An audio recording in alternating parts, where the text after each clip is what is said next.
बिहार चुनाव में इकरा हसन की एंट्री। ये जो डबल इंजन की नापाक सरकार है, इससे हम लड़ते हैं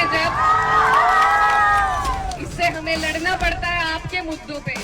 और इस बार भाजपा नीतीश जी को मुख्यमंत्री भी नहीं बनाएगी, इस बार वो खुद कब्जा लेगी।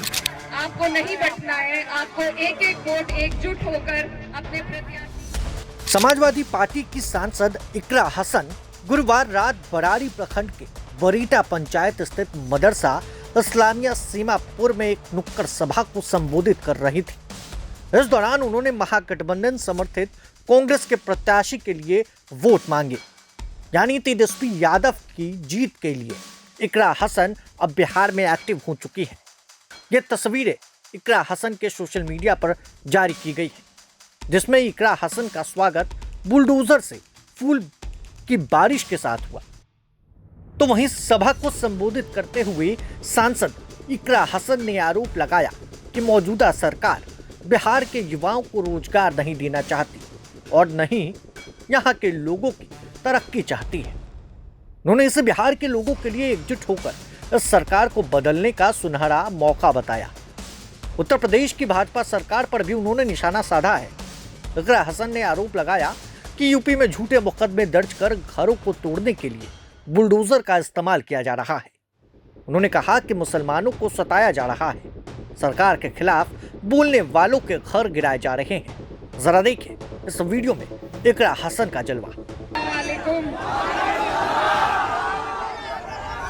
खाली में यहाँ पर मौजूद मेरे सभी मोहतरम बुजुर्गों, भाइयों और हमारे बीच में यहाँ पर महागठबंधन के प्रत्याशी मौलाना सऊद आलम साहब आपके बीच में हैं। मैं बहुत दूर से आपके बीच में आई हूँ, आपकी बहन हूँ, आपकी बेटी हूँ, और सिर्फ इसलिए कि आज पूरे देश की नजर अगर कहीं है तो आप लोगों के ऊपर है कि बिहार की ये अजीम जनता हमें रास्ता दिखाएगी कि इस देश को किस दिशा में चलना चाहिए। नफरत के दिशा में, बेरोजगारी और गरीबी के दिशा में, या एक उम्मीद के दिशा में। तो आज हम सब आपके बीच में महागठबंधन के रूप में एक ऐसा गठबंधन लेके आए हैं जहां सभी का मान सम्मान, सभी की इज्जत होगी, जहां आपकी तरक्की के लिए, आपकी आने वाली नस्लों की तरक्की के लिए काम किया जाएगा। ये जो धरती है बिहार की, ये मेहनत कष्टों की धरती है और यहाँ पर सबसे ज्यादा ईमानदारी से मेहनत करने वाले हमारे भाई रहते हैं। लेकिन अफसोस की बात है कि आप लोगों को रोजगार के लिए अलग अलग सूबों में जाना पड़ता है, अलग अलग राज्यों में जाना पड़ता है। ये आपकी जो सरकार है, ये आपको नहीं रोजगार देना चाहती, आपकी तरक्की नहीं चाहती है।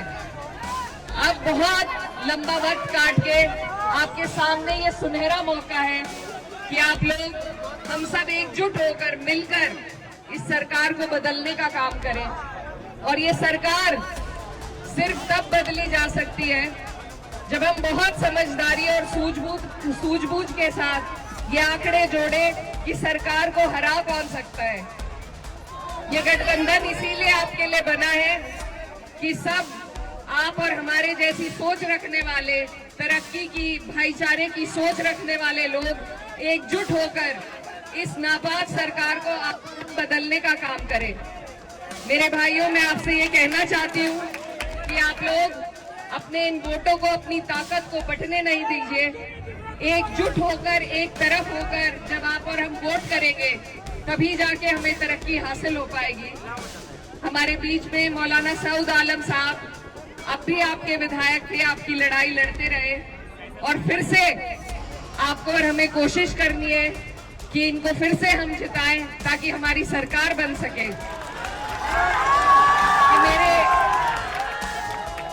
मौलाना सऊद के जो वालिद थे, वो मेरी वालदा के साथ सांसद रहे, तो हमारा पुराना ताल्लुक है, पुराना रिश्ता है, और उसी के नाते आज मैं आपके बीच में ये गुहार लगाने आई हूँ कि इस सरकार से, ये जो डबल इंजन की नापाक सरकार है, इससे हम लड़ते हैं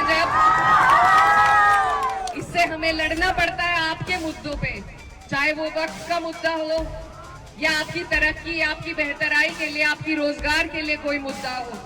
जब हम लड़ते हैं तो आपकी और हमारी लड़ाई के से का फायदा उठाकर जो लोग जीत के इस सरकार में बैठे हैं, उन्होंने किस तरीके से आपको और हमें धोखा देने का काम किया, ये बात आपको जरूर याद रखनी है। ये एक सिस्टम के तहत आपके और हमारे इदारों को बिल्कुल खत्म करना चाहते हैं ताकि आप और हम तालीम से, रोजगार से, तरक्की से दूर हों। तो इन लोगों के इस इरादे को अगर हम फेल कर सकते हैं तो सिर्फ एक वोट की ताकत हमारे पास है और कोई लाठी डंडे की ताकत नहीं है। सिर्फ वोट की ताकत से आप चोट पहुंचा सकते हैं और उसमें भी अगर हम अपने वोटों को बांट देंगे, अगर आपसी लड़ाई के चक्कर में हम इनको फिर जीतने देंगे तो ये हमारी आने वाली नस्लें आपको और हमें कभी माफ नहीं कर पाएंगी। तो मैं बहुत दूर से आपके बीच में, हमारा उत्तर प्रदेश आपकी तरफ निगाहें टिकाए बैठा है कि बिहार से जो संदेश निकलेगा वो पूरे देश भर में सरकार को बदलने का काम करेगा। तो मेरे भाइयों, आपसे मेरी यही गुजारिश है बार बार कि सभी लोग, माननीय अखिलेश यादव जी, राहुल गांधी जी, तेजस्वी यादव जी, सभी लोग कोशिश कर रहे हैं, आपके बीच में आ रहे हैं। इस बार आपके पास मौका है। अगर इस बार मायूस हो गए तो फिर लंबा मौका हाथ से चला जाएगा, इसलिए आपको चूकना नहीं है। और लालटेन का आपका बटन है, आने वाली 11 तारीख है।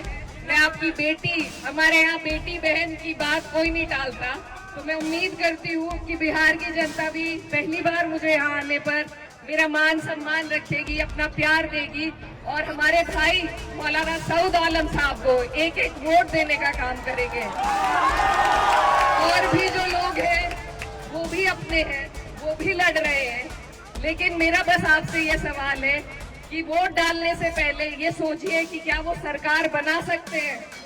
अगर वो सरकार के नजदीक पहुंचते हैं तो आप बेशक वोट उन्हें दे दीजिए, लेकिन वो नहीं पहुंचेंगे, उन्हें अगर वोट दिए जाएंगे, बटेंगे अगर हमारे वोट, तो सरकार फिर से भाजपा की बनेगी। और इस बार भाजपा नीतीश जी को मुख्यमंत्री भी नहीं बनाएगी, इस बार वो खुद कब्जा लेगी।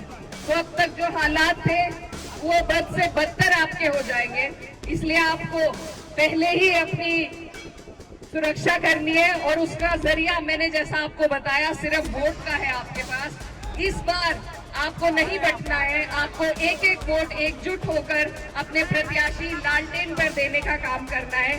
तो इन्हीं बातों के साथ मैं उम्मीद करती हूँ कि बोआखाली की ये जनता, ये गयूर आवाम सही फैसला लेगी, लालटेन का बटन दबाएगी और मौलाना सऊद साहब को यहाँ से जिताने का फिर से काम करेगी। आप सब यहाँ मेरी बात सुनने के लिए इकट्ठा हुए, यहाँ पर दूर दूर से लोग आए, मैं आपका तहे दिल से शुक्रिया अदा करती हूँ।